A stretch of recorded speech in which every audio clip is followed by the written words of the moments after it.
Janine Gutierrez, bakit masaya sa contract signing? Kapamilya star, gustong makatrabaho ang mga kapuso artist.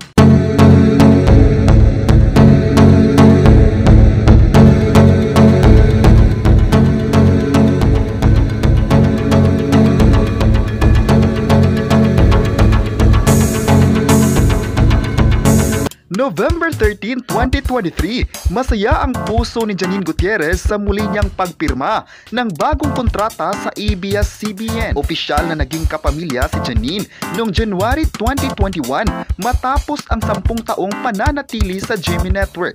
Pumirma ng kontrata si Janine Gutierrez kasama ang kanyang manager na si Leo Dominguez at ang mga ABS-CBN top brass na sina Carlo Katigbak, Rick Tan, Mark Lopez, Lauren Dijagi at Cory Vidanes.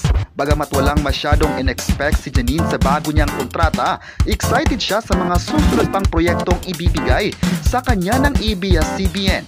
Ayon kay Janine Gutierrez, excited siya na i-share na pagkatapos ng Dirty Linen, nanggigil na raw umano ang mga fans dahil hindi siya makwento.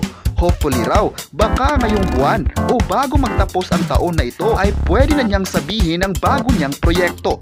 Nagmarka ang mga proyektong ginawa niya sa unang pagsabak niya sa ABS-CBN.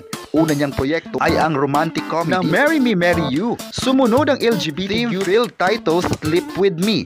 At ang pangatlo ay ang pinag-usapang thriller drama na Dirty Linen. Ayon pa ni Janine Gutierrez, hindi siya sure kung ka-level din ng Dirty Linen ang susunod niyang proyekto. Hindi talaga siya sure. Hindi rin masabi ni Janine kung ano ang gusto niyang role o genre sa susunod na seryeng gagawin niya. Mahirap raw magsabi para sa kanya kasi naniniwala siya mas higit pa ang naisip ng ABS-CBN para sa kanya, tulad ng Dirty Linen na hindi niya in-expect ito. Masabi niya raw sa ngayon, sa lahat na dumating sa kanya ay maganda talaga. Masaya niya itong tinanggap. Inamin din ni Janine na sila ang nagdidesisyon sa gagawin niyang proyekto. Since nagkaroon ng collaboration ng ABS-CBN at GMA7, posibleng makasama si Janine sa mga proyektong pagsasaniban ng dalawang TV giants at makakatrabahong muli ang Kapuso Stars na nakasama niya dati. Ayon pa niya, ang makatrabaho ang mga GMA artist ay payag siya nito.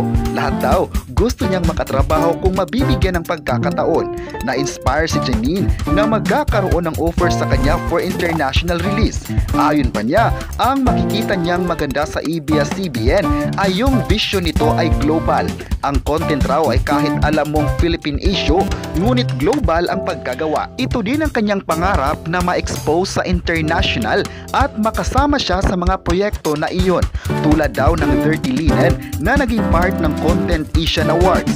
Ang alam niya naman, lahat ng partnership ng ABS-CBN kabilang na ang Prime Video kung saan ando ng Dirty Linen at Sleep With Me naman sa Netflix. Kayo, ano ang masabi nyo na masaya si Janine Gutierrez sa contract signing sa Kapamilya Network?